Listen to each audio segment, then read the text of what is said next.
votre liste, vous avez été pioché dans ce qu'il y a de meilleur, diriez-vous, à droite et à gauche. On peut voir par exemple Madame Meillet, l'épouse de Dominique Meillet, ancien adjoint. Qui Alors piocher, oui, si on veut. Enfin, lorsque j'ai décidé d'être candidat, j'ai fait appel aux bonnes volontés, aux candidatures par petits mots que j'avais mis dans les boîtes aux lettres. J'ai eu très peu de réponses, mais j'en ai eu quelques-unes, ce qui m'a permis de démarrer et de cheminer un petit peu comme une boule de neige avec des gens qui se sont agrégés.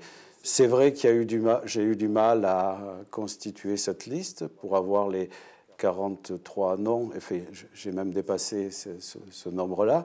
Donc pour certains, j'ai sollicité, pour certains, j'ai insisté. Et puis, lorsqu'il y a eu des candidatures spontanées, je ne les ai pas refusées, comme celle de Madame Meillet. Alors, les gens qui viennent à vous, des proches du maire sortant, donc, en l'occurrence?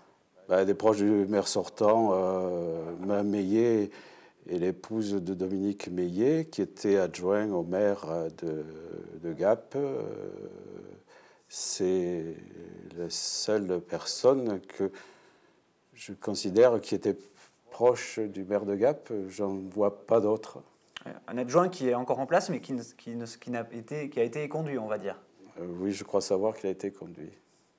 C'était important pour vous de justement rassembler divers horizons. La liste, on voit, ça va de 25 à 77 ans quasiment, si je ne me trompe pas, avec des horizons, des profils complètement différents. Oui, Gap a une structure sociologique différente. Gap n'a pas une structure sociologique homogène, donc il y a des représentants de chaque couche de la population, de chaque quartier et de tous les âges, comme vous venez de le dire. Alors, parmi les propositions concrètes que vous allez développer pendant cette campagne, on va en évoquer 2-3 quand même. La circulation, peut-être, c'est un des axes forts? Écoutez, oui, effectivement, la circulation, c'est un problème important de Gap, récurrent. Je l'ai connu à chaque élection municipale. C'est vrai que les embouteillages de Gap indisposent pas mal de gens. Il faut analyser pourquoi il y a tant de voitures dans une ville de 40 000 habitants, alors qu'à Rennes, par exemple, ville de 200 000 habitants, il n'y a presque pas de voitures dans les rues. Il faut essayer de savoir pourquoi les gens qui travaillent à Gap habitent à l'extérieur et rentrent presque par milliers chaque jour dans Gap. Donc il y a une analyse sérieuse à faire sur ce problème de la circulation et pourquoi on est arrivé à un tel point d'embouteillage aux heures de pointe. Quand vous parlez de conversion écologique, est-ce que par exemple les démarches entreprises comme la navette électrique sont une bonne réponse à ces problèmes justement? Pour l'instant, je ne crois pas parce que vous savez que je circule beaucoup à vélo. Notamment sur la contre-allée, et je croise régulièrement cette navette.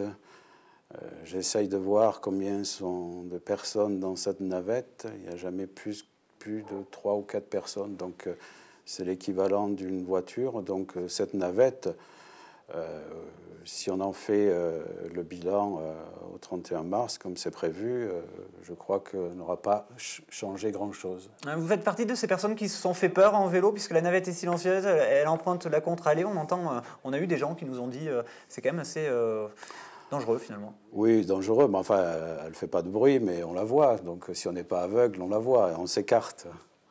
C'est vrai que la première fois, j'ai été surpris. Maintenant, je me suis habitué, on peut passer à côté. Mais effectivement, cette piste cyclable est encombrée par la navette, est encombrée par du stationnement. Il y aura beaucoup à faire concernant les pistes cyclables à Gap. Un peu plus de 2 millions d'euros pour la congrégation des Sœurs de la Providence. Une avancée pour la rocade, selon vous? Pour les 2 millions d'euros. Le fait qu'il y ait des déblocages, parce que c'est vrai qu'on a beaucoup évoqué des blocages, notamment au niveau des agriculteurs, sur les hauteurs de Gap. Quitte à ce que ça revienne assez cher, il faut continuer ces efforts fonciers. Cette rocade, elle est prévue depuis 40 ans, elle est dans la tête des gens, tout le monde l'attend, donc il faut la faire le plus vite possible et qu'elle voit enfin le jour, cette pauvre rocade. Hier, le candidat aux élections municipales sur la liste de Bernard Josso évoquait plusieurs millions d'euros qui auraient été perdus, selon lui, par le maire, notamment sur le contrat de développement avec la région. Vous êtes de cet avis? Il faut essayer d'aller piocher un petit peu les subventions là où elles sont? Bien sûr, c'était la manière de pratiquer jusqu'à maintenant, c'est-à-dire qu'il y a des collectivités indépendantes, mais chaque fois qu'il y a un investissement, il y a des financements croisés, on va s'apercevoir que les finances locales vont s'appauvrir progressivement. Effectivement, si M. Didier a perdu 20 millions d'euros, c'est bien dommage, mais il faudrait peut-être arriver un jour à ce que l'autonomie des collectivités territoriales fasse en sorte qu'elles puissent financer leurs propres investissements et qu'on n'aille pas chercher des investissements à la région, au Conseil général. Il faudra qu'on fasse des investissements locaux avec des financements État et des financements européens et arrêter de mendier des financements aux autres collectivités territoriales. Cette autonomie, elle passe par une communauté d'agglomération plus puissante? Absolument, absolument. C'est nécessaire, effectivement. En rédigeant le programme et en analysant les choses telles qu'elles se présentent, je pense qu'on ne peut plus vivre à Gap sans les autres communes. En autarcie, je vous le disais tout à l'heure, il y a la moitié des gens qui travaillent à Gap et qui habitent à l'extérieur, qui ont une double vie communale, qui payent des impôts avec un certain taux à Gap pour leur magasin ou leur commerce ou leur entreprise et qui payent un autre impôt dans la commune voisine.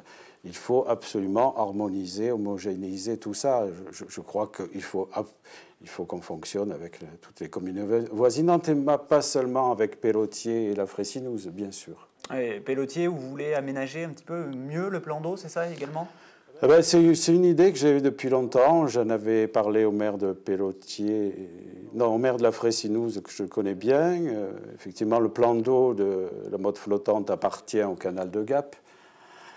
C'est vrai qu'il y a pas mal de dissensions entre la commune de Gap et la ZAD du canal. Et la ZAD du canal. Effectivement, il faudra marcher sur des œufs si on fait une telle proposition, mais pourquoi pas, le site existe et peut être aménagé en véritable plan d'eau, car Gap est à peu près la seule ville des Alpes du Sud qui ne dispose pas de plan d'eau.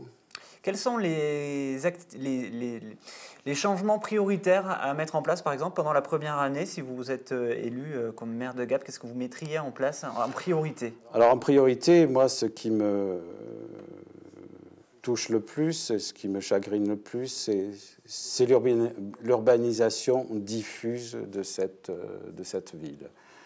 Elle est étendue sur une surface qui est supérieure ou égale à Paris intramuros. On construit sur les terres agricoles. Je crois qu'il faut absolument arrêter ce gâchis de terres arables dans un département où il n'y en a pas beaucoup. Et puis, en analysant, en rédigeant mon programme, je me suis rendu compte que les quartiers périphériques de Gap étaient des quartiers dortoirs. Ce qui oblige tous ceux qui habitent dans les quartiers de prendre leur voiture dès qu'ils ont quelque chose à faire, une commission, une course ou le moindre déplacement, la moindre commodité nécessite de prendre la voiture. Il faut absolument faire vivre ces quartiers périphériques de Gap comme des gros villages avec une animation, certes, mais surtout des petits commerces de proximité et que les gens apprennent à se connaître, à vivre ensemble et ne soient pas obligés de prendre leur voiture pour un oui, pour un non. Ça, c'est, je pense, la deuxième priorité, ce qui dégorgera un petit peu les circulations encombrées de Gap. Et dans cet objectif-là, vous avez rencontré les gens des quartiers, justement? Vous avez été à la rencontre des habitants pour leur demander ce qu'ils souhaitaient Tout à fait, mais vous savez, 43 à Colistier, ça fait beaucoup de monde et chacun... issus de quartiers divers, sont un petit peu les représentants de ce que pensent les gens dans leur quartier. Je me disais que c'était très lourd, 43 conseillers municipaux pour Gap, mais en fait, je le décline dans la vie démocratique. En fait, ces conseillers municipaux, 43, seront situés dans les divers quartiers de Gap et feront remonter au niveau de la municipalité les soucis et les problèmes de ces quartiers qu'on évoquait tout de suite.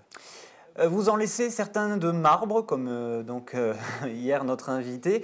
À gauche, on dit il y a 3 listes de gauche, grosso modo en caricature comme ça, mais c'est vrai que ça fait 3 listes de gauche à Gap contre une liste de droite. Ça fait un peu de division à la division déjà ?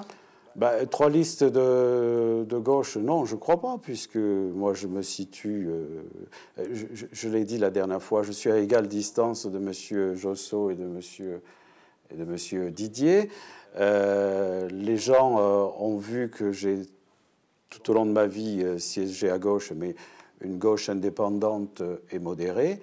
Cette fois-ci, j'ai franchi une étape de plus par rapport à celle de 2012 où je m'étais présenté contre Mme Karine Berger. J'ai franchi une étape de plus en disant je vais prendre des gens à droite, à gauche, pour réunir toutes les bonnes volontés et au-delà des gens qui n'appartiennent à aucun parti politique, dont j'ignore complètement les opinions. Donc je ne suis ni à droite ni à gauche, je suis au-dessus ou au-dessous, comme vous voulez. Dans un peu moins de 3 quarts d'heure, vous allez poser donc votre liste en préfecture cet après-midi. Oui. Demain, ça sera au tour du maire, demain matin, de Gap, Roger Didier. Je ne suis pas dans sa confidence. En tout cas, c'est un maire qui est en campagne, qui rentre en campagne de façon plutôt douce, on va dire. Pas très actif, certains diraient. Bon, écoutez, vous êtes rendu compte pour moi qu'il est en campagne, comme moi, qu'il est en campagne depuis 6 ans.